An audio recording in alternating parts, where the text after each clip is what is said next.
안녕하세요. 생생한 현장감과 깊이 있는 분석을 더한 이 시각 뉴스 마포스퀘어의 문희정입니다. 마포스퀘어 1부에서는 현재 가장 이슈가 되고 있는 정치와 경제 뉴스 전해드리고 있는데요. 자, 2월 4일 화요일 마포스퀘어 1부 양정대 기자의 정가 이모저모로 시작하겠습니다. 500원으로 즐기는 나만의 커피. 원두 쇼핑몰 헝그리 커피. 최정상급 로스터가 1년 이하 최고급 뉴크롭 생두를 로스팅해 즉시 배송해드립니다. 대량 구매 시 가격이 할인됩니다. 검색창에 헝그리 커피를 검색하세요. 헝그리커피.com. 헝그리 커피에서 원두를 구매하시는 분들께는 차량용 국민TV 스티커 2매를 함께 보내드립니다. 양 기자님 안녕하세요. 네, 안녕하세요. 예. 이 새누리당 내에서 지방선거 중진 차출론을 두고 내부 갈등 양상이 빚어지는 듯한 모습을 보이고 있습니다. 예, 그렇습니다. 오늘부터 지방선거 출마자들의 이제 예비 후보 등록이 시작되는 날인데요. 이제 본격적으로 여야 모두 이제 지방선거 체제로 이제 본격적으로 들어가기 시작했다고 볼 수 있을 텐데요. 요 며칠 새 지금 새누리당에서 이른바 중진 의원 차출론 계속 나오고 있지 않습니까? 경쟁력 있는 중진 의원들이 나와서 수도권이나 충청 같은 주요 격전지에서 승리할 수 있도록 그렇게 하자. 이게 이제 중진 의원 차출론의 핵심적인 내용인데요. 네네. 사실 이미 지금 중진 의원 차출론과는 무관하게 해당 지역에 지금 출마를 선언한 의원들이 꽤 있지 않습니까? 네. 의원도 있고 전직 의원도 있고 그런데요. 이들 정치인들 입장에서 보자면 자신들의 경쟁력, 자신들의 당선 가능성 이런 것들이 좀 중진 의원 차출론이 나온다는 것 자체가 사실은 그런 부분들에 대해서 굉장히 좀 불쾌할 수도 있고 좀 유감스러운 대목일 수 있는데 이 부분에 대한 공개적인 불만이 오늘 공식 회의석상에서 터져 나왔습니다. 오늘 새누리당 원내 대책회의가 아침에 있었는데요. 네. 이 자리에서 지금 현재 국회 정무위원회 간사를 맡고 있는 박민식 의원, 재선 의원인데요. 이 의원이 박민식 의원이 지금 부산시장 출마를 선언해 놓은 상태입니다. 본인이 부산시장 출마를 선언한 부산 지역에 대해서는 아직까지 특별한 차출론이니 혹은 전략공천이니 이런 얘기가 나오고 있지는 않지만 지금 서울, 경기, 인천을 비롯해서 수도권 중심으로 지금 중진 의원 차출론이 나오는 것에 대해서 본인도 지금 출마를 선언한 당사자인 만큼 이 중진 의원 차출론이 실제로 별로 명분이 없는 얘기다. 그리고 중진 의원이 나온다고 해서 꼭 이긴다는 보장이 있느냐. 현재 당원 당규상의 당의 공직 후보 선출 방안 이런 것들이 구체적으로 나와 있는데 마치 현재 출마를 선언한 의원들이 내부적으로 경쟁력을 깎아먹는 듯한 이런 차출론은 옳지 않다. 이런 얘기를 이제 공개적으로 하고 나선 겁니다. 네. 실제로 당에서 보면 이 중진 의원 차출론의 대상으로 거론되고 있는 당사자들 중에서 출마에 대해서 아주 적극적으로 지금 입장을 밝히고 있는 경우도 사실은 많지 않거든요. 네네. 다들 아시겠습니다만은 황우여 대표 같은 경우도 지금 인천시장 출마해야 된다 이런 얘기가 나오고 있기는 하지만 본인은 어제 국회의원은 국회에 뼈를 묻어야 한다 이렇게 얘기를 하면서 사실상 거듭 출마하지 않겠다는 뜻을 분명히 했고요. 또 남경트 의원, 경기지사 거론되고 있는 남경트 의원도 비슷한 얘기를 하고 있는 상황이고 이러다 보니까 정작 출마를 선언해서 이미 지금 밑바닥에서 열심히 뛰고 있는 그 당사자들은 사실 좀 힘이 빠질 수밖에 없는 상황이죠.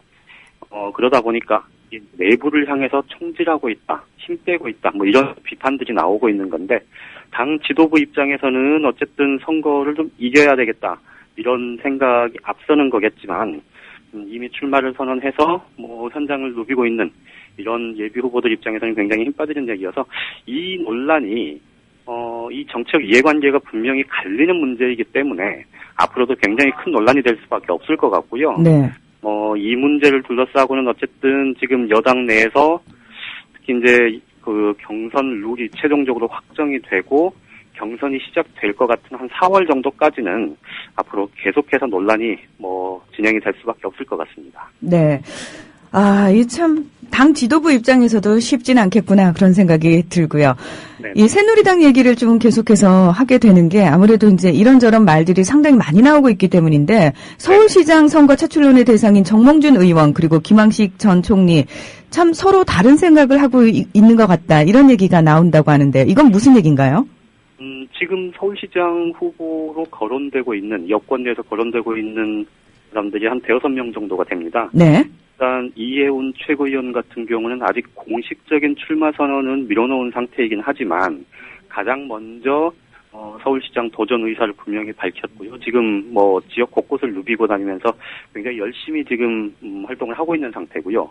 그런데 이해운 최고위원으로는 사실 박원순 시장을 비롯한 민주당의 벽을 넘기 어렵다 이런 얘기들이 여권 내에서 많이 나오면서 그래서 이제 정몽준 의원, 7선의 정몽준 의원과 이명박 정부에서 총리를 지냈었던 김황식 전 총리 이 두 사람이 나가야 되는 것 아니냐 이런 얘기들이 지금 공개적으로 나오고 있는 거죠. 네.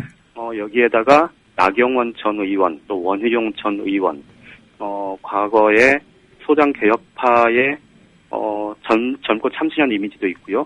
이런 이제 전직 의원들까지 얘기가 나오고 있는데 어쨌든 나경원 전 의원은 20대 총선 출마에 마음이 더 가 있다. 이렇게 서울시장 선거 출마설에 대해서 이제 선을 그은 바 있고요. 원희룡 전 의원 같은 경우는 최근 들어서 그 카드사 개인정보 유출 문제에 대해서 그 소송을 대리하면서 좀 정치 활동을 이제 본격적으로 좀 기지개를 켜고 시작을 하는 그런 모습이어서 아직 서울시장 선거 출마 여부에 대해서는 즉답을 하고 있지는 않지만 주변에서 들리는 얘기로는 원희룡 전 의원은 730 재보궐선거나 20대 총선 쪽에 원희룡 의원도 마음이 가 있다 이런 얘기들이 나오고 있습니다. 네. 그러다 보니까 이제 새누리당에서 좀 기대할 수 있는 서울시장의 유력 후보 정도라고 하면 지금 본인이 적극 나서고 있는 이해운 최고위원 말고 나머지 정몽준 의원과 이제 김황식 전 총리일 텐데요. 최근에 요 보도를 보셔서 아시겠습니다만은 김황식 전 총리 같은 경우도 특히 핵심이라고 꼽을 수 있는 홍문종 사무총장이 최근 들어서 김황식 전 총리하고 만날 생각도 있다 이런 얘기를 한 적이 있고요. 네. 김황식 전 총리 쪽에서도 경선도 충분히 수용할 수 있다 뭐 이런 류의 얘기를 지금 하고 있거든요. 그런데 엊그제 지금 미국 갔다가 돌아온 정몽준 의원도 귀국길에서 기자들하고 만나서 당의 요청이 있으면 가볍게 생각하지 않겠다 이러면서 이제 출마를 열어놓은 상태 아닙니까? 네. 그러면서 이제 사실상 어떻게 보면 그동안에 박원순 서울시장의 벽에 막혀서 좀처럼 그렇게 활기를 띠지 못했던 서울시장 선거 부분에서 지금 새누리당이 좀 나름 굉장히 좀 고무돼 있는 그런 분위기이긴 한데요. 이게 말씀하셨듯이 정몽준 의원하고 김황식 전 총리하고 이 양쪽에서 서로 좀 구상이 다른 것 같습니다. 얼핏 보기엔 두 사람이 모두 경선에 뛰어들어서 이해운 최고위원까지 해서 3자가 경선을 하거나 아니면 최소한 정몽준, 김황식 이 두 사람의 맞대결을 통해서 여당 대표를 뽑는다면 굉장히 흥행 요인도 될 수 있고요. 또 서울 시민들의 관심도 꽤 많이 받을 수 있지 않겠습니까? 네네. 그런데 정몽준 의원 쪽에서는 정작 최근에 출마 가능성을 좀 열어놓는 듯한 그런 기류가 나오고는 있지만 사실상 당 쪽에다가는 후보 추대를 요구했다는 얘기가 많습니다. 그러니까 실제로 정몽준 의원 주변 사람들 얘기를 들어보면요. 지금 당에서 이제 전략공천이 당원 단계에 가능하게 30%까지는 가능하게 돼 있는데요.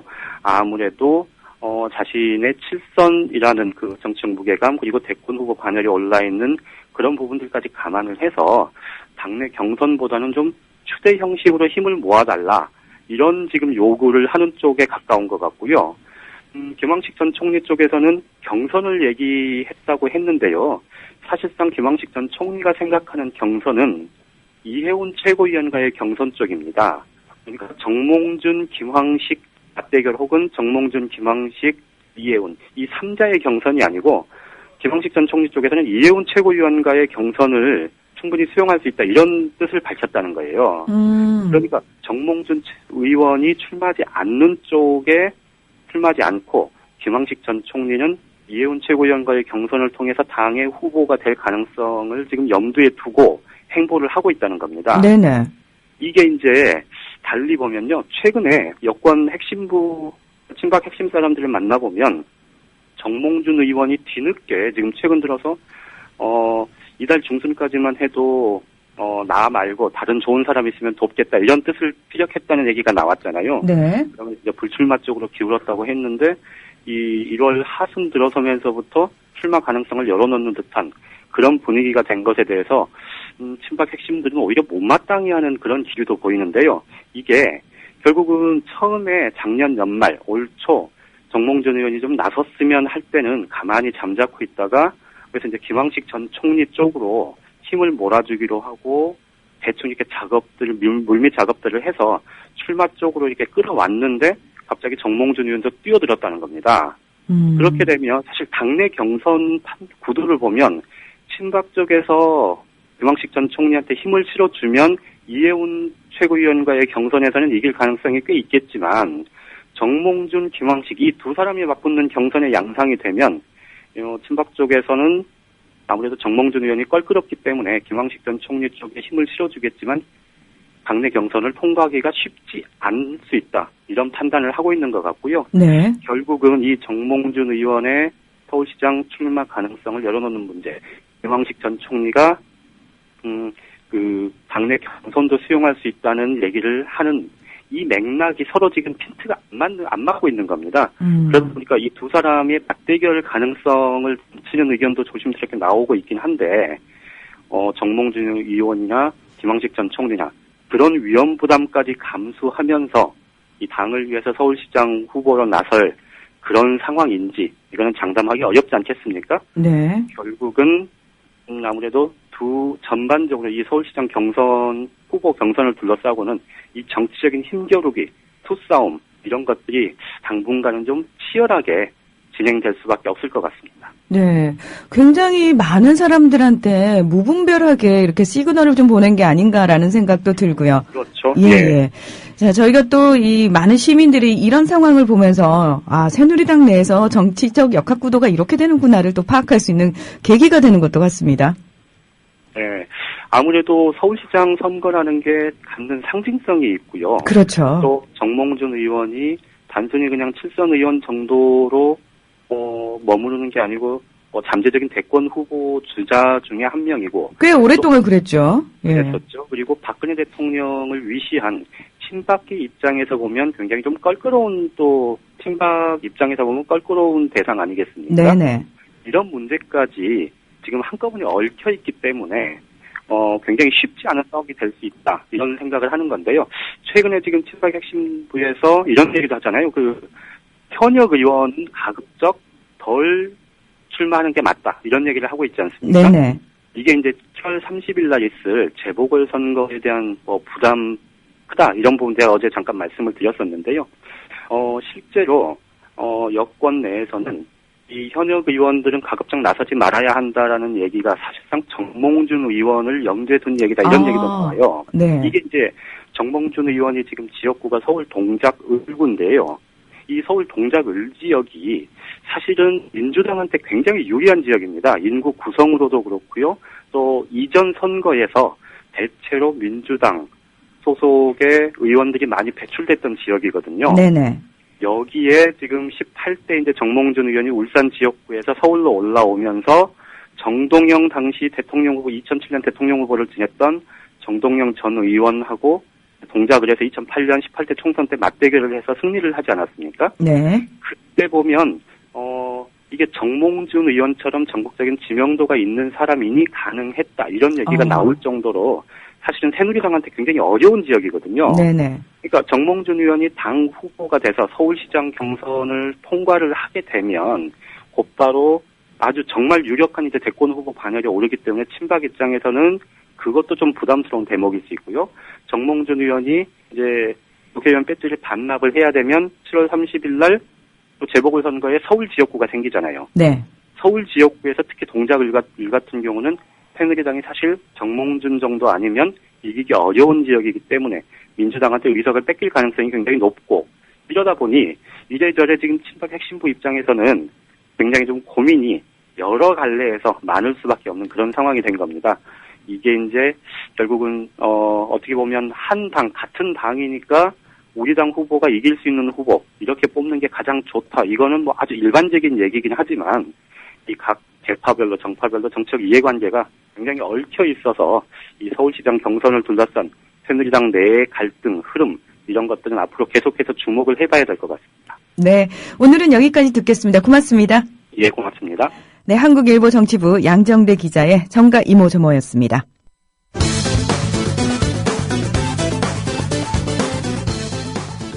박근혜 대통령은 거짓말로 국정원의 대통령 선거 불법 개입에 대한 책임을 회피하고 있습니다. 총체적 관건 부정선거에 대한 모든 책임을 지고 마땅히 사퇴해야 합니다. 천주교 사제와 수도자 500여 명은 박근혜 대통령의 모교인 서강대에 있는 예수회센터에서 시국미사를 열고 박 대통령의 사퇴를 요구했습니다. 한편 보수단체 회원들은 건물 밖에서 시국미사 규탄 기자회견을 열었고 일부 회원들은 미사가 진행 중인 건물로 난입해 신자들과 충돌했습니다.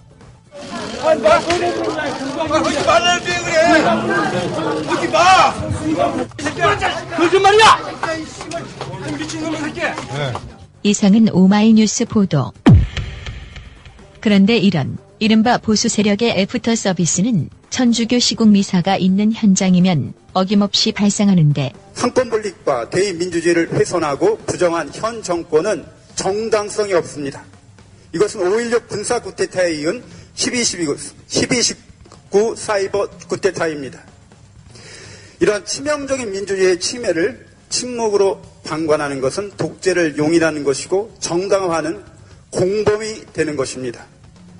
지난 1월 수원 시국미사 현장 밖에는 여지없이 그들이 있었다.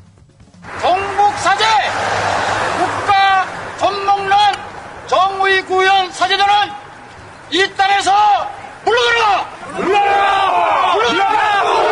물러가라! 그런데 예수님은 세상을 어지럽게 하는 자들을 책망하시고 그 시대의 권력과 부유한 자들을 상대로 질책을 하셨습니다. 그런 결과로 십자가의 사형수가 된 것입니다. 이것이 우리의 신앙입니다.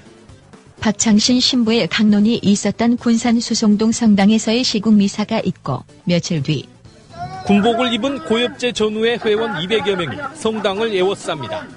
불법 선거 규탄과 대통령 사퇴가 적힌 현수막을 떼어내기 위해 경찰과 몸싸움도 벌입니다. 어버이연합 회원 150명은 정의구현 사제단의 화형식을 벌였습니다.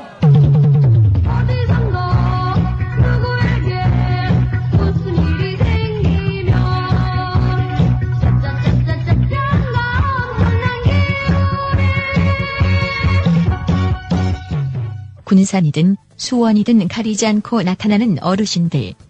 그분들은 이순녀님을 이길 수 있을까? 우리의 양심적이고 정의로운 위침을 악의에 찬 왜곡과 편향된 이념의 시각으로 우리의 신앙을 박해한다면 우리는 하느님의 정의를 위해서 두려움 없이 기쁜 마음으로 순교하겠습니다. 기쁜 마음으로 순교하겠습니다. 순교를 각오한 이순녀님을 이길 수 있을까?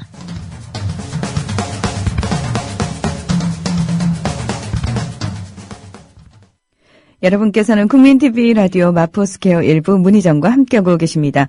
오늘의 경제 뉴스 들어보겠습니다. 김광수 경제연구소의 길경식 연구이사 연결돼 있습니다. 이사님 안녕하십니까? 네, 안녕하세요. 네, 저희가 그 습관처럼 안녕하십니까라고 인사를 하는데 네. 근데 전해드리는 항상 경제 뉴스는 안녕하지 못한 내용들밖에 없어가지고요. 네.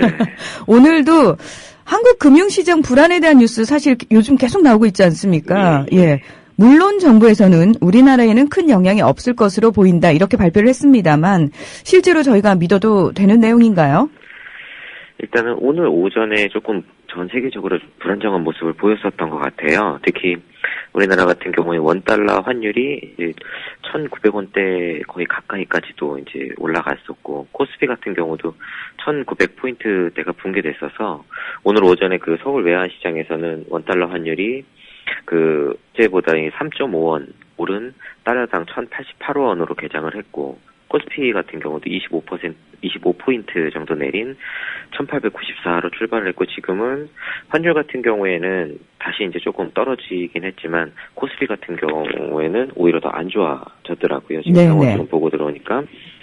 일단 언론에서는 이런 그 위기나 이런 것들이 그 어떤 신흥국의 금융위기에 대한 불안한 심리와 또 중국의 경기 둔화, 또 거기다가 미국까지도 이제 그 경기 회복세가 좀 흔들리는 것 같다라는 이 소식들이 들리면서 아무래도 투자 심리가 좀 냉각되면서 한국의 금융시장도 같이 흔들리는 것이 아닌가라고 분석을 하고 있습니다. 네. 특히 어제 이제 미국에서 그 지난 1월에 제조업 지수가 발표가 됐는데 시장에서는 한 56 정도로 예상을 했었는데 이게 실질적으로 51.3을 기록했다고 발표를 하면서 실질적으로 시장의 전망치와 격차도 컸었고 지난해 5월 이후로 최저치를 나타내면서 미국이 올해 이제 출구 전략도 시행을 하고 본격적으로 회복을 하는가라는 기대감을 다들 가지고 있었는데 여기에 많이 좀 괴리감이 생기면서 좀 충격들을 받은 것 같아요. 그래서 미국에서도 뭐 뉴욕 증권 거래소의 3대 지수가 일제히 폭락을 하고 뭐 다우 존스 산업평균 지수라든지 그 S&P 500 지수, 나스닥 종합 지수가 다 큰 폭으로 떨어졌고 특히 이제 달러가 이렇게 흔들리다 보니까 엔화에 대한 수요가 늘어서 엔달러 환율도 100일엔대로 갑자기 이제 하락을 하면서 이 엔화 강세 현상으로 또 일본 증시가 3%나 폭락을 하게 됐습니다. 이렇게 그 오늘 세계 금융시장이 전체적으로 큰 변동을 보인 것은 아무래도 이 미국의 제조업 지표가 안 좋게 나온 영향이 가장 큰 것으로 좀 보여지고 있는데요. 미국이 한 나라의 제조업 지표가 이렇게 전 세계 금융시장을 출렁이게 한다라는 것은 뭔가 지금 전 세계 금융시장 자체가 그 정상적으로 작동하지 않고 있는 것으로 보여지고 있어요. 무슨 이야기냐면 그 주식의 가치라는 것, 그러니까 금융시장에서 어떤 가치가 결정된다라는 것은 현재 그 수익뿐만 아니라 미래 앞으로 회사나 어떤 시장에서 가치를 얼마만큼 만들어줄 수 있는가를 추정을 해서 그것에 이제 현재 가치를 이제 추산을 해서 그 가격이 매겨지는 건데 지금 뭐 미국이나 유럽뿐만 아니라 전 세계 금융시장이 현재 금융시장에서 그 결정되어 있는 가격에 대해서 그 확신을 갖고 있지 못하다는 겁니다. 무슨 이야기냐면 본인들이 지금 어떤 회사의 주식이라든지 어떤 나라의 뭐 이 화폐 같은 것들이 앞으로 어마어마만큼의 수익을 가져다 줄 것이다라는 그 추정으로 현재 가격을 결정을 하는 것인데 이 가격이 정말로 그만큼의 수익을 가져다 줄 것인가에 대해서 확신을 가지지 못한다는 이야기입니다. 네네. 그렇기 때문에 미국에서 제조업 지표, 그러니까 실제 그 생산 경제가 어떻게 되고 있는가를 알려주는 그 지표 하나가 발표될 때마다, 그러니까 지금만 이런 상황이 일어났던 게 아니거든요. 지난 2008년도 글로벌 금융위기 이후에 계속해서 이런 지표들이 발표될 때마다 주가나 어떤 환율 같은 급등락을 계속하고 있거든요. 어쨌든 이렇게 금융시장에서 결정되는 가격 자체에 대해서 금융시장 내에서도 확신을 가지지 못하다 보니까 이렇게 미국이라는 한 나라의 제조업 지표가 발표되는 그 어떤 수치에 따라서 금융시장이 크게 흔들리는 겁니다. 물론 뭐 미국이 전 세계에서 그 차지하는 비중이 25%가량 되고 또 여러 가지로 경제뿐만 아니라 다양한 분야에서 중요한 역할을 담당하고 있는 것은 사실이지만 그렇다고 해도 이렇게 미국 경제의 어떤 제조업 지표 하나가 전 세계의 경제를 흔든다는 것은 뭔가 좀 말이 되지 않거든요. 네네. 어쨌든 그래서 그 미국뿐만 아니라 전 세계 금융시장에 지금 유동성 장세라는 이야기가 계속해서 나오고 있는 겁니다. 유동성 장세. 예. 네. 이 유동성 장세라는 건 무슨 이야기냐면 지금 금융시장에서 형성되고 있는 가격이 실제적으로 어떤 그 실물 경제 시장에서의 가치를 반영한 것이 아니라 그 2008년도 글로벌 금융위기 이후에 미국이나 유럽, 일본 등 주요 선진국에서 어떤 확장적인 통화 정책을 통해서 시장에 돈을 공급해주거나 혹은 천문학적인 재정을 투입해서 여러 가지로 경기 부양을 하다 보니까 이러한 막대한 돈들이 금융시장 혹은 부동산을 포함한 자산시장으로 흘러들어가서 이런 것들이 현재 가격이 얼마만큼 좀 거품을 형성하고 있는 것으로 보여지고 있고 이미 이 자산시장, 금융시장에서도 이런 거품이 형성된 것이 아닌가에 대한 불안감을 스스로 가지고 있는 것으로 보여집니다. 그렇기 때문에 어떤 경제의 펀더멘털에 대한 그 상태를 보여지는 지표들이 이렇게 발표가 될 때마다 지표가 조금이라도 안 좋게 나오게 되면 이 가격이 급격하게 흔들리는 모습을 계속 보여주고 있는 거거든요. 그만큼 민감성이 커졌다는 의미가 될 텐데 이렇게 되면은 이 민감성이 조금 작아지는 그런 순간이 오기는 오는 걸까요? 아니면 계속해서 확대가 될까요? 아무래도 경제가 만약에 이제 더 빠른 속도로 회복이 된다라고 하면 그런 민감성이 줄어들 수 있겠지만 네네. 지금 같은 상황에서는 무엇보다도 이제 채무, 빚이 가장 문제다라는 이야기들을 많이 하잖아요. 네. 그래서 그 빚 문제가 해결되기 전까지는 이런 민감성의 문제가 쉽게 사그러들기는 어려울 것으로 보여지고 있고요. 그러면은 굉장히 더 조심을 해야 되고 몸을 좀 사려야 된다라는 의미도 되겠네요.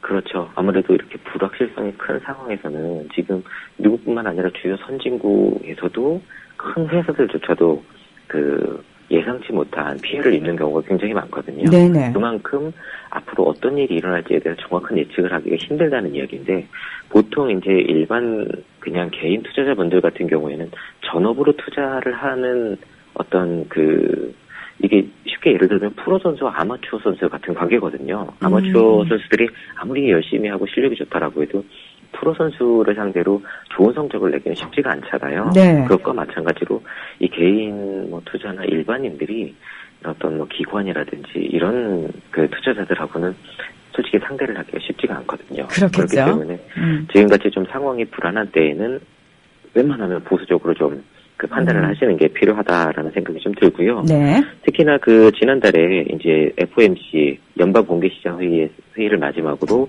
버냉키 의장이 이제 임기를 마쳤어요. 그래서 이제 이번 달부터는 옐렌 부의장이 이제 의장으로 지명이 됐고, 그 다음에 이제 전에 잠깐 말씀을 드렸던 이제 전 이스라엘 중앙총재였던 스탠리 피셔가 네. 이제 FRD 부의장으로 지명이 됐거든요. 그 다음에 이제 또 많은 FOMC 의원 절반가량이 또 이제 교체가 됐어요. 그래서 네네. 예전에는 저희가 FOMC 위원들 설명을 하면서 이제 비둘기파가 좀 많이 포진을 하고 있다라고 말씀을 드렸었는데. 네, 비둘기파와 매파에 대한 얘기 해주셨죠. 예. 네, 이번에는 이제 좀 교체가 되면서 매파 위원들이 굉장히 많이 포진을 하게 됐어요. 그렇다 보니까 아무래도 이렇게 매파 위원들이 많아지다 보니까 이 테이퍼링의 어떤 규모가 더 커진다든지 혹은 이게 완료되는 시점이 빨라지는 것이 아닌가 이런 예상들이 좀 나오고 있어서. 근데 옐런 의장이 왜 비둘기파잖아요. 네네. 네. 그리고 스탠리 피셔가 매파적 성향을 가지고 있고요. 네. 예. 그러니까 옐런 의장이 아무래도 비둘기파다 보니까 실업률에 조금 더 이렇게 비중을 두고 있고 그래서 그렇죠. 이 테이퍼링을 좀 늦게 할 것이 아닌가라는 예상이 기대감이 혹은 있었는데 이게 이번에 이제 위원들이 많이 바뀌면서 오히려 더 빨라지는 것이 아닌가에 대한 불안감을 가지게 됐고 이런 것들이 또 이런 시장의 큰 변화에 어느 정도 영향을 미친 게 아닌가라는 생각이 또 듭니다. 네네. 예, 저희가 좀 어렵긴 합니다만 계속해서 설명을 좀 들으니까요. 그래도 살짝 이해가 되는 부분이 조금씩 확대가 되고 있어서 참 뿌듯한 것 같습니다. 오늘도 소중한 이야기 고맙습니다. 네, 감사합니다. 김광수 경제연구소의 길경식 연구이사였습니다. 자, 마포스퀘어 1부 여기서 마무리하고요. 3시 반부터 이작가 문희정의 라이벌이 여러분을 찾아옵니다. 함께해 주세요.